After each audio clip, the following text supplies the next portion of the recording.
దేవుణ్ణి కోరుకుంటూ, ఒకవేళ వస్తే ఇప్పుడే కృష్ణారెడ్డి గారితో వారు చేసిన ప్రతిరోజు తీసుకున్న ఒక కార్యక్రమము, డిమార్టే గాని, స్కూల్ గాని, అపార్ట్మెంట్ బిల్డింగ్ గాని డెమాన్స్ట్రేషన్ ఇచ్చి, మరి మీరందరూ కూడా దీన్ని చూసి, ఎస్పెషలీ అగ్నిమాపక డిపార్ట్మెంట్ లో వాళ్ళు ఎలా రెస్పాన్స్ ఇస్తారనేది మీరు అందరు కూడా చూసి నేర్చుకుని అలర్ట్ గా ఉండి, ఎక్కడన్నా సరే కొంత చిన్న అగ్ని ప్రమాదం స్టార్ట్ అయిందంటే ఎవరికి ఫోన్ చేయాలి? చిన్న పిల్లలు ఏ నంబర్ ఫోన్ చేస్తారు? మీరు వాళ్ళు ఇంకా చిన్న పిల్లలు 101.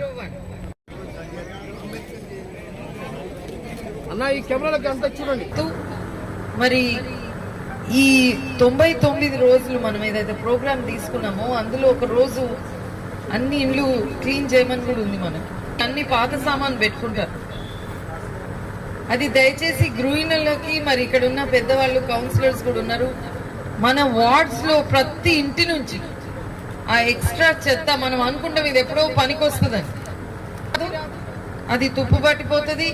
ఆ రోజు అమ్మితే మీకు వచ్చిన విలువ రాదు.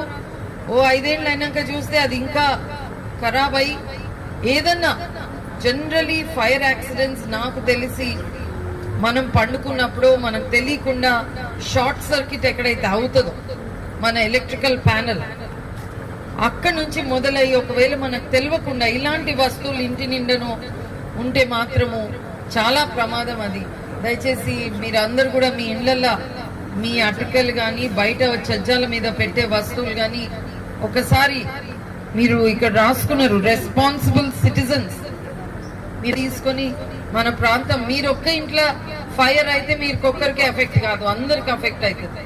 కాబట్టి బాధ్యతగా వ్యవహరిస్తాం. మన కోదాడ నియోజకవర్గంలో ఉన్న ప్రతి ఒక్కరూ దీని బాధ్యత కూడా తీసుకొని సురక్షితంగా మన ప్రాంతాన్ని, మనకున్న దగ్గరున్న వాళ్ళందరినీ కూడా కాపాడుకోవాలి. ఇంత మంచి సిబ్బంది ఉంది, ఇన్ని వసతులు ఉన్నాయి, వాళ్ళకి ఎప్పుడు కూడా వారు అవసరం రావద్దని నేను కోరుకుంటూ, మరి ఈ రోజు ఇంత మంచి ప్రోగ్రామ్ కి